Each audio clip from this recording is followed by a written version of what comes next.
Alors mon cher Guillaume, ensuite tu vas rentrer chez Unibail, c'était en 1995. Il y a eu plein d'étapes importantes dans ta vie professionnelle au sein du groupe, et notamment 10 ans après, en 2005, la fusion, si je puis dire. Avec le recul, comment ça s'est passé, comment tu l'as vécu, et est-ce que c'était une bonne chose pour le groupe? Oui, bien sûr, on est passé donc Unibail, ça fait principalement des centres commerciaux, à la fois en promotion et puis en gestion, en investissement. Et puis de temps en temps, quand le moment est bon, quelques tours à la Défense. Et puis on s'est aussi un peu perdu dans les centres de congrès, expositions. Donc voilà, simplement ça nous a donné la dimension européenne, pan-européenne. Donc on est passé du numéro 1 français au numéro 1 européen. Et puis ensuite, il s'est trouvé que Bercy, assez intelligemment, a inventé un régime fiscal qui nous évitait la double imposition. C'est-à-dire que nous, on devenait transparent fiscalement, comme si vous investissez dans une SCI familiale. Et ça s'appelle le régime SIC. Et ça a ramené l'intégralité du secteur des foncières cotées à Paris. Pour une fois, une mesure intelligente du Premier ministre Jean-Pierre Raffarin. Comment ça, pour une fois? Et aujourd'hui, en fait, les foncières cotées en matière de centres commerciaux, mais également en matière de bureaux, un tout petit peu en matière aussi de logement, l'épicentre des foncières cotées européennes est à Paris, il faut le savoir. Ça fait vivre des tas d'avocats, ça fait vivre des banquiers. Voilà. Et Unibail est toujours au CAC 40. Absolument. Alors, tu as été à 37 ans le plus jeune patron du CAC 40. Est-ce que c'est pas un peu jeune, 37 ans, pour être au CAC 40? C'est beaucoup trop jeune. En fait, ce qui s'est passé, c'est que mon patron est parti. Il est parti à Londres, d'ailleurs, tu vois, encore. Oui. Et il m'a dit, Poitrinal, vous avez, voilà, il faut vous préparer. C'est vous qui allez me succéder. Alors, je lui dis, moi, j'ai horreur de ça. D'être patron du CAC 40, ça ne m'intéresse pas. Ou de patron d'une grosse boîte à l'époque du SBF 120. Donc, je pars avec vous. Et il m'a interdit de partir avec lui à Londres. Et donc, je me suis retrouvé orphelin tout seul. Et donc, obligé de me débrouiller. Mais après, ça a été une formidable époque de promotion immobilière. On a fait Cœur Défense à la Défense. On a cassé et refait le CNIT à la Défense. On a acheté, cassé et refait une grande partie du parc de la Porte de Versailles que vous connaissez. Voilà, donc ça a été des années absolument formidables. Aujourd'hui, c'est un peu plus difficile pour l'immobilier. Mais je regardais le cours de bourse et franchement, je vous invite à acheter de l'Unibail parce que... Alors là, tu n'as plus d'intérêt en plus maintenant. Hein. J'ai plus d'intérêt aucun. Oui. Avec 5 années de bénéfices nets par action, tu rembourses l'action que tu achètes. Bon, c'est pas si mal, quoi. Je veux bien croire à tout, mais là, on commence à toucher le plancher. Et toi, Guillaume, 37 ans, CAC 40, tu passes à la télé, on te voit partout, tu fréquentes tous les présidents. Comment on fait pour pas avoir un gros melon? Un petit, c'est normal, on a tous un petit melon. On part. Un moyen. On part. Donc, je suis resté 8 ans. Enfin 18 ans en tout chez Unibail, 10 ans avec Léon et 8 ans à la direction générale. Et puis oui, en effet, je pense qu'à un moment donné, il faut partir. Je pense que après, donc tu n'as pas été viré au bout de 18 ans, tu es parti tout seul. Tu as dit, je m'en vais. Contrairement, alors, comme je n'ai pas donné de raison pour mon départ, alors tous les gens ont imaginé des tas de choses, que j'étais viré, que j'avais le cancer, que j'avais des procédures pénales, etc. dans le truc. Ce qui m'a amené au bois d'ailleurs plus rapidement que je ne pensais, parce qu'il fallait que je raconte un truc. Donc voilà, je lui ai dit que j'allais donner un coup de main à ma femme qui avait racheté en effet une boîte de construction en bois. Mais j'ai toujours pensé que, en fait, si on restait trop longtemps dans le même rôle, alors sauf à ce que ce soit une boîte familiale, et là c'est une autre histoire. Et encore quand même. Hein. Mais en tant que grand salarié de luxe, en fait, on tombe dans une espèce de routine. Alors, c'est pas que j'aimais pas Zara, Gap, H&M et tous ces gens, et le patron de Carrefour et tout. Ils sont tous sympathiques. J'en ai encore gardé comme copains et tout ça. Mais à la fin, on tournait un tout petit peu en rond dans ces histoires de très grands centres commerciaux. J'avais fait le tour. Donc, 45 ans, enfin, tu trouves la voie de la raison, tu deviens entrepreneur. Mais vraiment entrepreneur. Alors, raconte-nous un peu, Oudéoum, le principe, le concept, c'est quoi? En fait, je tombe sur un matériau d'abord, qui est ce matériau que je voulais amener pour t'offrir en fait un cendrier ou un porte-crayon.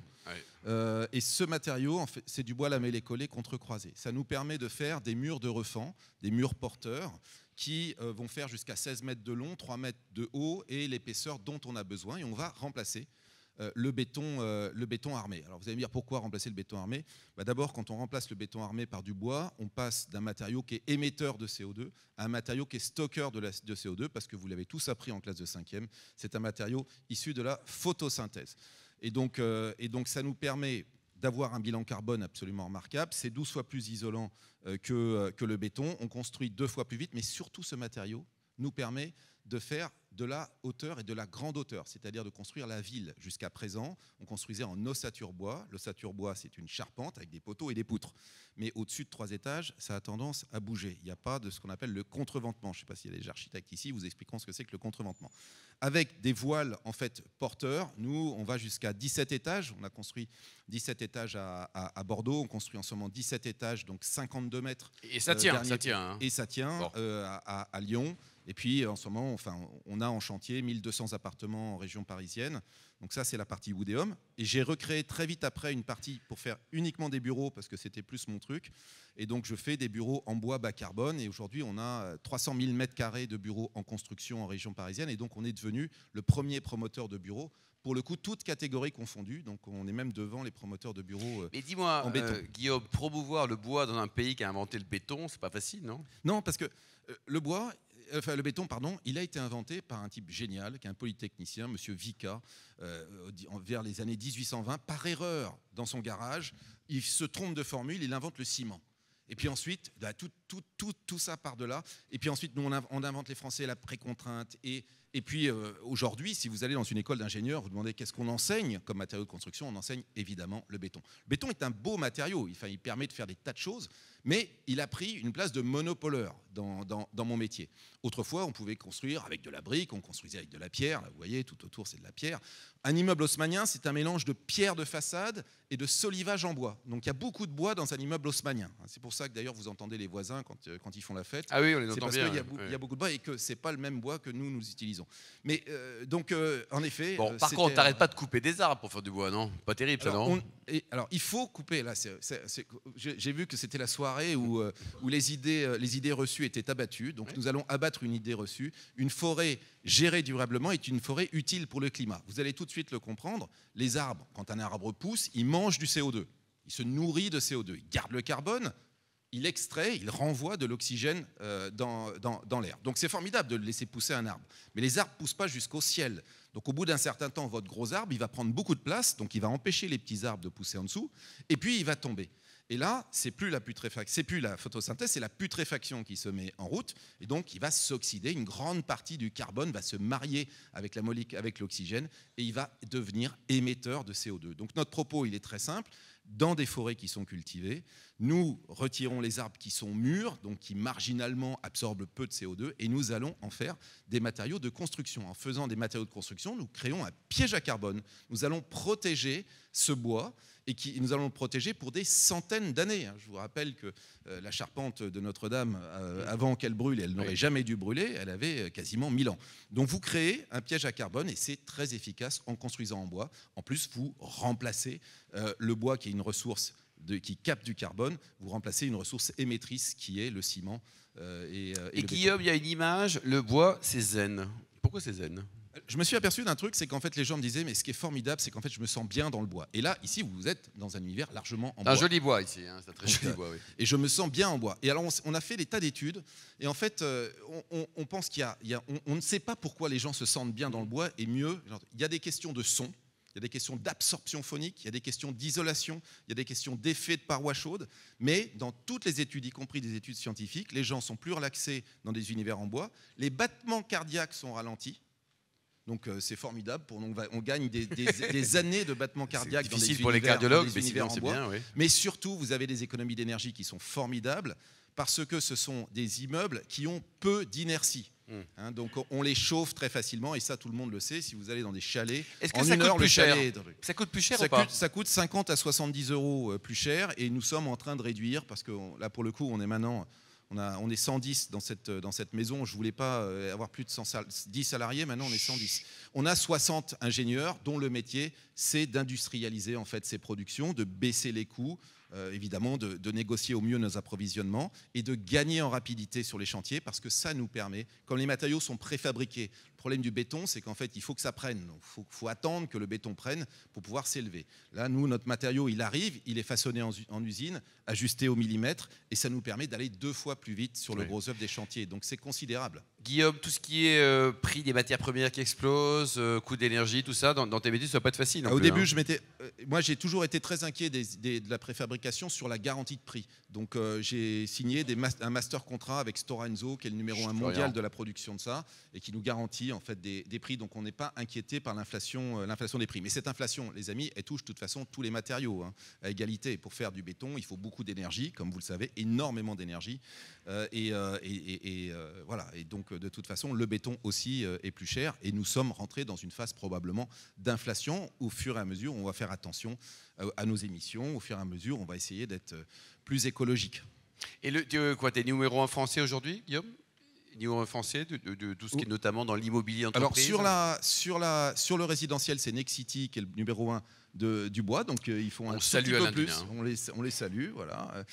Sur les bureaux, on est numéro 1 français de très loin, et on est numéro 2 en fait sur la partie résidentielle. Et donc la maturité européenne à ce niveau-là, parce que là on parle de la France, qu'est-ce qui se passe en Allemagne, qu'est-ce qui se passe dans les pays scandinaves? On commence à être appelé là par des grosses boîtes qui nous disent nous aussi on voudrait un siège bas carbone. Donc un siège bas carbone, un siège social bas carbone, c'est un siège dont l'empreinte carbone a été divisée par 2. On a défini ça.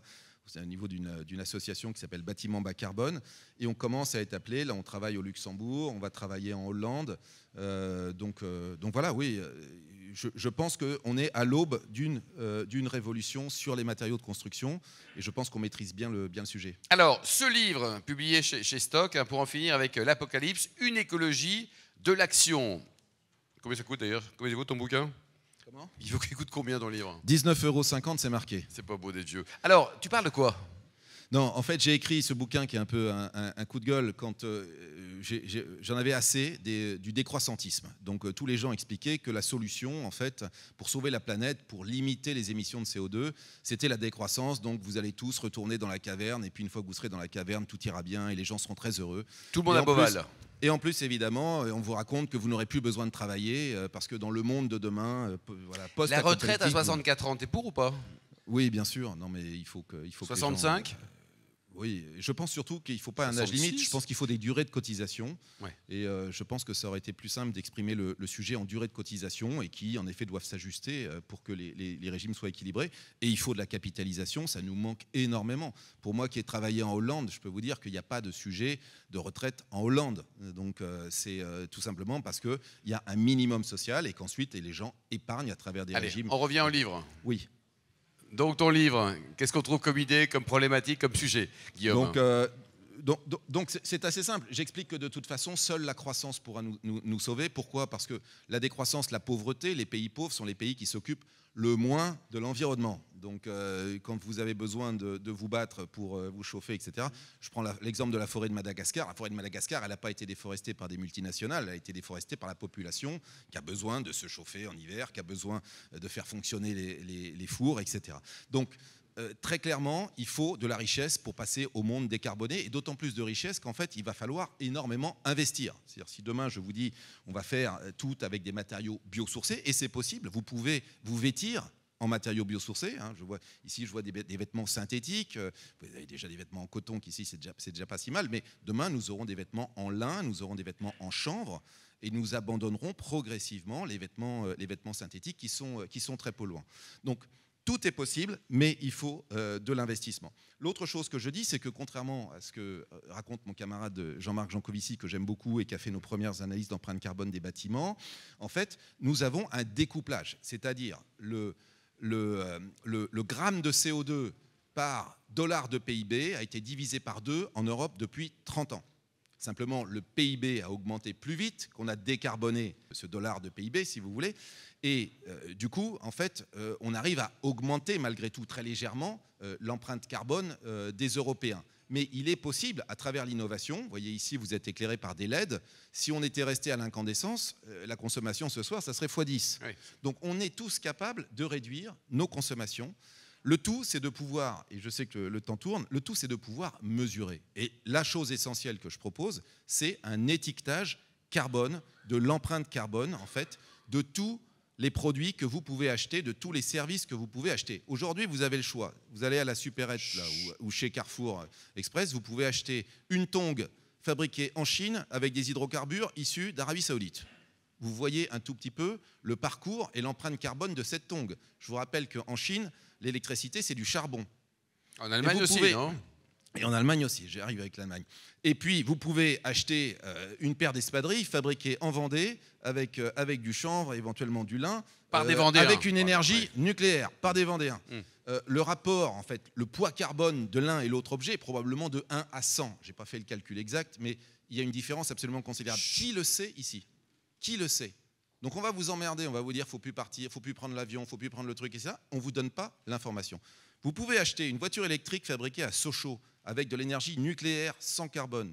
Vous pouvez acheter la même voiture électrique fabriquée en Allemagne avec du lignite. Le lignite, c'est pire que le charbon, et ça fabrique l'électricité. Est-ce que vous le savez? Non. Vous allez avoir les compteurs à raison de conduire cette voiture. Mais vous ne connaissez pas l'empreinte carbone de ce véhicule. Donc il se trouve que nous, dans l'immobilier, on a fait un énorme effort de calcul de l'empreinte carbone. Je n'ai pas un matériau qui rentre sur mes chantiers qui n'est pas étiqueté et dont je ne connais pas l'empreinte carbone sur son cycle de vie. Fabrication, consommation éventuellement si c'est un matériau qui va consommer, et fin de vie. Donc je le connais, c'est possible. Si demain on fait ça, si demain on fait la révolution de l'étiquetage carbone, tous les grands groupes, les L'Oréal, les Danone, vont se battre sur les étalages pour avoir la plus faible empreinte carbone par pot de yaourt, ça va créer une dynamique, par shampoing, et ça va créer une dynamique. On aura des emballages qui seront bas carbone, on aura des process qui seront bas carbone, et tout le monde va se battre pour réduire l'empreinte carbone. Et comme vous savez, la France, elle l'émet peu, mais elle importe beaucoup de produits qui sont fabriqués avec du charbon. C'est le receleur des émissions en fait, de charbon de la Chine et de l'Allemagne, c'est nous les Français. Eh bien là, on peut changer le monde et on peut réindustrialiser la France, on peut réindustrialiser au-delà de la Vendée. Guillaume, ton bouquin, il est bien sûr édité sur le papier recyclé, je suppose. Hein. Ouais, ça, il faut demander à l'éditeur. Ouais, on va demander à l'éditeur. Et tous les papiers sont recyclables, en tout cas. Comment va Stéphane? Stéphane Bern va très bien. Il vous embrasse. Oui. Tu nous rappelles un peu et ce que il tu vous fais avec lui réclame, il vous demande de participer aux collectes que nous avons lancées, parce que je préside une affaire qui s'appelle la Fondation du patrimoine. Nous avons lancé avec Stéphane le loto du patrimoine, mais surtout la Fondation du patrimoine. C'est un peu plus de 1000 bâtiments sauvés chaque année, donc 2300 en souscription ouverte sur notre site. Ce sont des petites chapelles, des ponts, des locomotives, ce sont des petits théâtres qui sont fermés dans des villes de 20 000 habitants, théâtres à l'italienne, des musées municipaux de petites villes qui renferment des merveilles et qui sont fermés. Et l'idée, elle est assez simple de la Fondation du patrimoine qui a été créée par des entreprises, donc je sais qu'il y a beaucoup d'entrepreneurs ici. L'idée, c'est de se retrousser les manches à l'échelon local, à l'échelon national, et donc nous avons des mécènes qui sont des grands groupes, les Dassault, c'est connu, les Bettencourt, nous avons AG2R La Mondiale, on a Gessina, on a des grands groupes qui nous aident, mais surtout des mécènes locaux qui viennent à l'appui de nos délégués. J'ai un grand délégué qui est là, il est là au milieu tout à l'heure, vous pourrez lui parler. Il est où? On va le montrer quand même. Il est où? Mon délégué. Ah voilà. Bon, pour les chèques, c'est monsieur, c'est ça qu'on dit? Voilà. Donc vous pouvez aller le voir, il va vous expliquer comment tout cela fonctionne. Et c'est grâce à vous, c'est grâce à des entreprises, grâce à des particuliers, une mobilisation qu'on arrive à sauver autant de petites églises. Et en 2023, il y a des choses qui sont programmées, des dates. Donc on a triplé le budget de la Fondation depuis 5 ans. Hors Notre-Dame, puisqu'on a eu une énorme collecte pour Notre-Dame de 232 millions, mais ça, je mets ça à côté. Nous, notre métier, c'est de sauver le petit patrimoine dans les provinces avec votre soutien. Alors, si demain, je veux louer une baraque très sympa, vue mer de partout, là, à Cadaqués, est-ce que tu aurais, mon cher Guillaume, une adresse à me conseiller ou éventuellement un site, je ne sais pas moi, c'est... Il dit ça parce que ma femme est venue ici faire la hier soir, à l'autre soirée du Wine, on est la femme, donc on attend les grands-parents demain. Et là, je lui ai dit, mais c'est pas possible, soirée. Cet homme est un héros. Tous les soirs, il vient dîner, et il fait des dégustations. Je ne sais pas l'état de ton foie, j'espère que tu surveilles tout ça. Mon médecin m'en parle souvent. Donc, voilà, ma femme est une multi-entrepreneuse, elle a créé une entreprise qui s'appelle Omani, qui propose des villas exceptionnelles avec un service hôtelier. Voilà, H-O-M-A. Et vous avez acheté, vous, à Cadaqués. Et on a un certain nombre de propriétés qui sont sur le site d'Omani. Alors, dis-nous pour terminer, avant les questions spontanées, c'est Marc-François pour la première question, qui est prêt pour sa question. Ulysse pour la deuxième question. Toi, côté vin, on va le dire, avec une épouse qui est née à Dijon et qui a été baptisée à Meursault, tu es très Bourgogne. Je suis très Bourgogne à cause de ma femme, voilà, qui a un peu de vignoble, etc. Et tu vas me demander mon vin préféré. Oui. J'ai beaucoup réfléchi. Et évidemment, j'adore la Bourgogne, j'adore les Côtes de Nuit, j'adore les Meursault, bien sûr. Mais là, en ce moment, je suis dans une manie de Beaune premier cru blanc. Ah mais c'est génial ça. de chez Jadot, voilà, du Clos des Mouches. Donc je suis dans Beaune. En plus, il y en a beaucoup dans Beaune parce qu'il y a quand même 380 hectares. Donc vous trouvez un peu plus facilement que les bouteilles que le Montrachet. Et encore un prix à peu près raisonnable. Et à des prix à peu près raisonnables. Et aujourd'hui, Beaune blanc, je vous le recommande. Vous avez des choses qui sont absolument formidables. Sinon, j'aime bien la Vougeraie, j'aime bien le Vougeot premier cru blanc aussi. Voilà, je bois en ce moment beaucoup de. Alors c'est pas parce que j'augmente ma consommation, mais je bois beaucoup de Magnum de blanc. J'ai découvert le Magnum de blanc. Donc, il est où David Cobol? Il est là, David, ou pas? Donc j'adore le Magnum de blanc. Si vous voulez m'offrir quelque chose, n'hésitez pas. Je suis dans les Magnum de blanc. Je les fais vieillir, tu vois. Alors que les bouteilles de blanc, le grand-père de ma femme Sophie disait surtout jamais après 3 ans ou 4 ans. C'est une erreur. C'est trop risqué, etc. Et en fait, je les fais vieillir et j'adore ça. Super. Donc c'est Churchill qui disait le Magnum, c'est le contenant parfait pour un déjeuner entre deux gentlemen, surtout quand l'un des deux ne boit pas.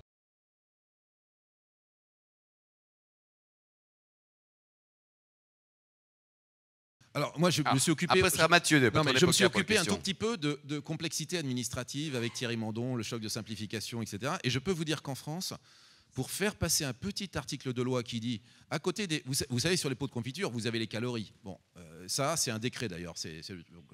Donc c'est pas très compliqué de demander de faire du déclaratif, parce que évidemment ils m'ont tous dit non mais il faudrait une administration pour surveiller que les gens disent pas de bêtises. Je leur ai dit, les entreprises ne sont pas des usines à mensonges.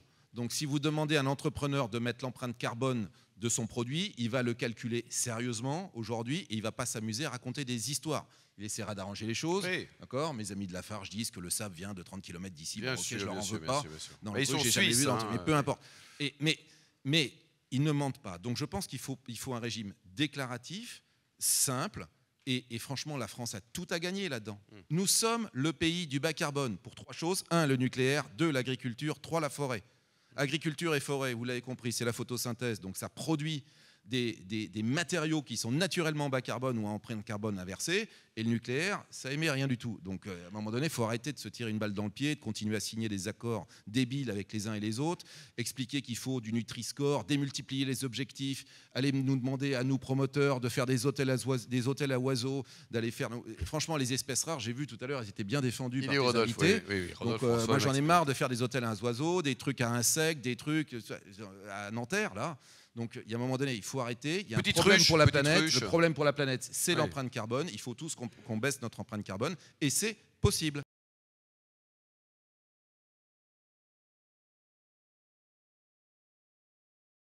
Ça, c'est une très bonne question. Parce que les autres n'étaient pas terribles. C'est ça que il ne faut pas acheter du bois de forêts qui ne sont pas exploitées durablement. C'est-à-dire qu'il faut s'assurer qu'il y ait une replantation ou une repousse naturelle. Ce qui veut dire qu'en fait, on va travailler la forêt. Aujourd'hui, on sait le faire pour extraire ce bois. Un chiffre sur la forêt française produit à périmètre constant environ 100 millions de mètres cubes de bois par an.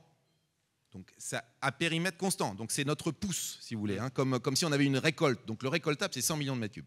Nous en récoltons 50 millions à peu près. Et principalement pour des usages courts. Si nous faisions l'intégralité de la promotion immobilière résidentielle en bois, au lieu de la faire en béton, on aurait besoin de 5 millions sur les 50 qu'on laisse pourrir en forêt, ou alors 5 millions qu'on prend sur ce qu'on utilise pour se chauffer, par exemple, ou de faire d'autres choses. Donc c'est tout à fait possible. Et ça, aujourd'hui, c'est du résineux, parce que le résineux est moins cher et qu'il est très approprié pour le faire, et que ça vient surtout d'Autriche. C'est solide quand même. Voilà. Et que mes amis, parce qu'il y a une usine en Vendée aussi, Monsieur Pifto. Qui est très vendé, toi, aujourd'hui. Je suis très vendé, Donc lui, il va sur le plateau des 1000 vaches. Le plateau des 1000 vaches, c'est aussi plein d'épicéas. Donc il récupère ces résineux. Il y en a des résineux en France, mais on pourrait le faire aussi avec des feuillus. Simplement, le feuillu, il met 100 ans à pousser. Là où le résineux, au bout de 50, 60 ans, on peut le récupérer. J'ai aussi travaillé avec du pin des Landes, qui lui pousse en 40 ans. On a fait des immeubles à Bordeaux avec du pin des Landes.